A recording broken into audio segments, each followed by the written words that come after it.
Hi, welcome to the fourth episode of the Populist Brief video news. My name is Arminda Garza, and I will take you through the top news stories from this week. Let's get started. First, President Trump has had big trouble dealing with the FBI. While he was elected to put Hillary behind bars, his own FBI is instead trying to put him behind bars. This is absolutely insane, and it is why Trump has called on his good friend, Rudy Giuliani, who is America's mayor, to give him support. He will lead Trump's legal team forward. According to CBS News, Giuliani will serve as the public face of the legal team. He is expected to talk with Special Investigator Bob Mueller and may even negotiate an interview between Mueller and Trump. Trump was not expected to make the meeting after his lawyer's office has been raided, but to the addition of Giuliani and his team, things may change. And if anyone is up to the task of standing up to the institutional power of the FBI, it is Rudy Giuliani. As a federal prosecutor, Giuliani took on corruption in the political and corporate sectors who broke the law. One thing is for sure, they will have a harder time railroading Trump with Giuliani on the case. In other Trump news, we see how our president is building bridges even in places that nobody could have seen coming. President Trump has a committed fan in rapper Kanye West. That's right, Jesus was blown up his Twitter with pro-Trump messages all week. He said, "You don't have to agree with Trump, but the mob can't make me love him.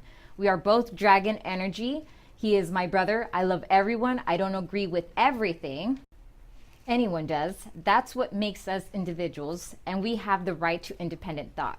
Kanye also posted a picture of a sign, "Make America Great Again" hat, which was retweeted by the president himself, who said he thought the picture was cool. Of course, this triggered many liberals who were angry about Kanye leaving the Democratic reservation and actually thinking for himself. Washed up 90s techno artist Moby said, "Come on, Kanye, you're too smart and talented to be a Trump supporter." Trump is a racist and sociopath who is ruining the country the same way he ruined most of his businesses. Dope-smoking pimp Snoop Dogg said, "That's mighty white of you, Kanye." Singer Azalea Banks went into a long rant against Kim Kardashian and Kanye West on her Instagram page, saying, "Kanye will never be the president and you will never ever be the first lady. Give it up, sis." However, Kanye did receive kind words from one of his fellow rappers, Chance.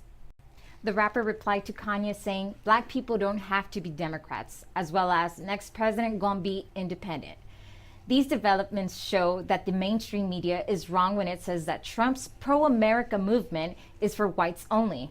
It is appealing to people all across the map who are sick of political corruption and want to make America great again. Now, for economic news, Trump's tariff threats have got the country of China on the run. While many economics have predicted that a trade war would hurt the U.S. economy, the impact that such a war would have on China's economy has not been talked about as much. China, seen as the world's rising power, has a growing debt problem as the nation depends upon the U.S. consumer base for economic growth.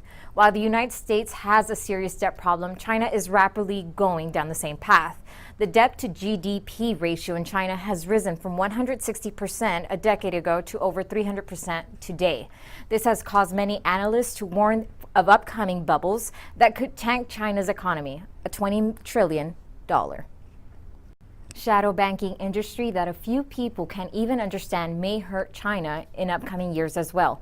With both economics so independent upon debt and relying on each other's market for growth, the U.S. and China depend upon each other equally to remain powerful in the world. Trump will have his fair share of leverage through the China's growing economic woes as he negotiates better deals to ensure that more American goods are sold in Chinese markets. In other economic news, the Trump administration is touting the progress it has made on tax reform. Trump and his Republican Party reduced your tax burden, and the economy is just starting to feel the positive benefits of this. We're fighting to give every American all over the country, every single American, a future of dignity and purpose and of pride, President Donald J. Trump said following the passage of his tax cuts. Trump released a report showing that he is backing up his words. His report shows that over 2.5 million jobs have been created since Trump assumed office.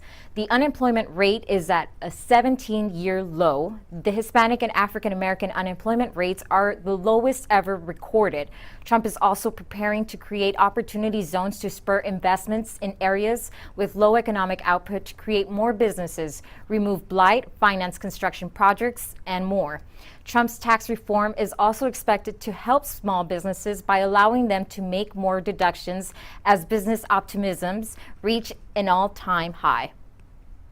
If we lower our taxes, remove destructive regulations, unleash the vast treasure of American energy, and negotiate trade deals that put America first, then there is no limit to the number of jobs we can create and the amount of prosperity we can unleash, Trump said on the campaign trail in September of 2016. Trump is certainly well on his way to living up to his mandate, only a little over a year into his young presidency.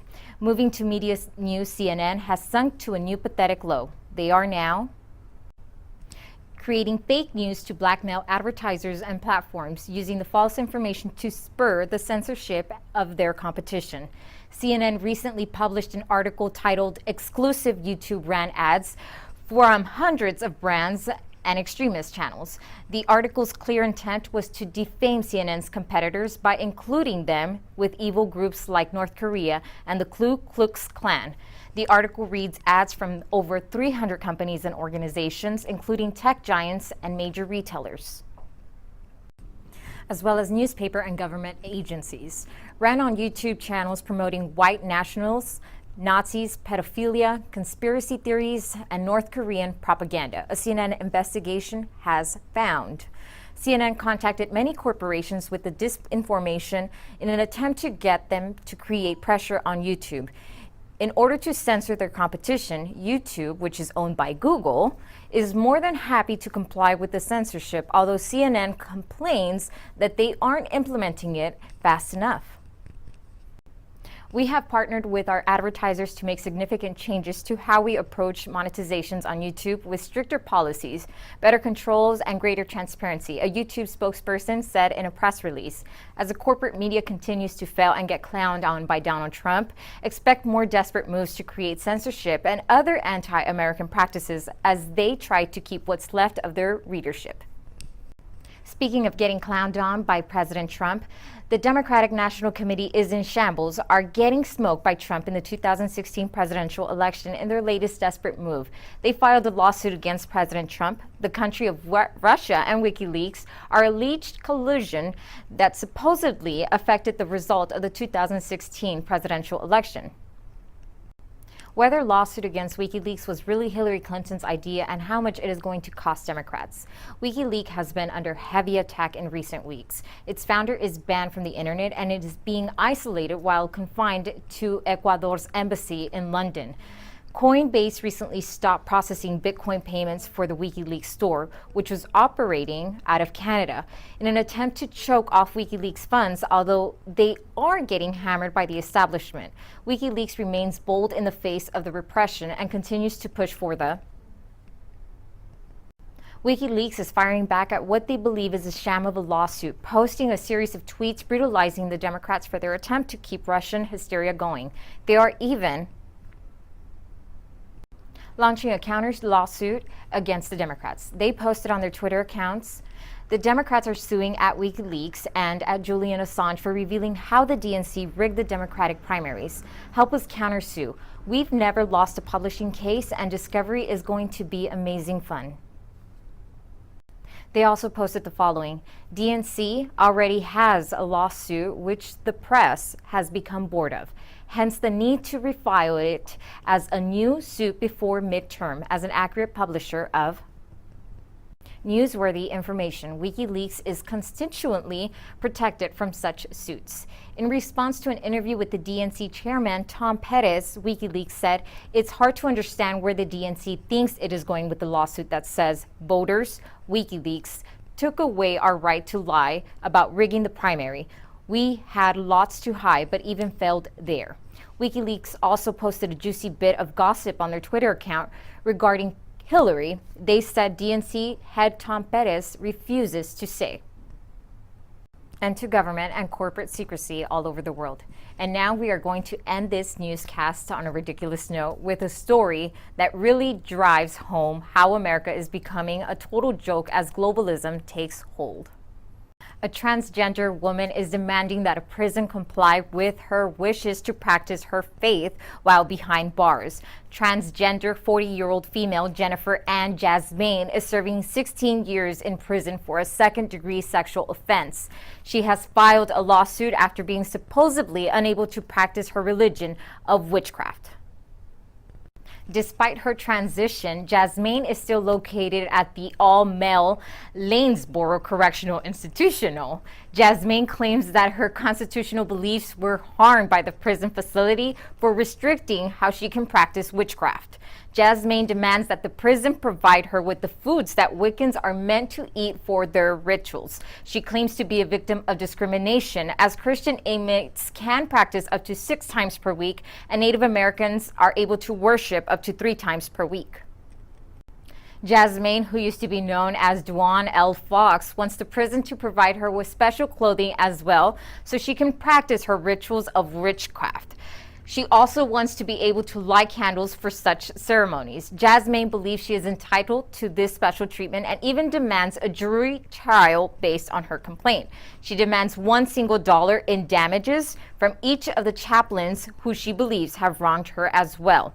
During an appeals court trial, Jasmine has previously been described as a cantankerous, foul-mouthed defendant who was threatening their probation officer at the hearing. She will now waste more of the public resources and the court's time with her absurd witchcraft complaint. That concludes episode 4 of the Populist Brief video news. Please check us out at pbnews.com. We will be adding a web store in the future and offering special discounts during this weekly video program. We will also be adding more video content to the page in upcoming weeks. Also follow us on Gab, MeWe, Steemit, Facebook, and YouTube at Populist Brief. Please share our posts on social media as often as possible. Thanks again for watching.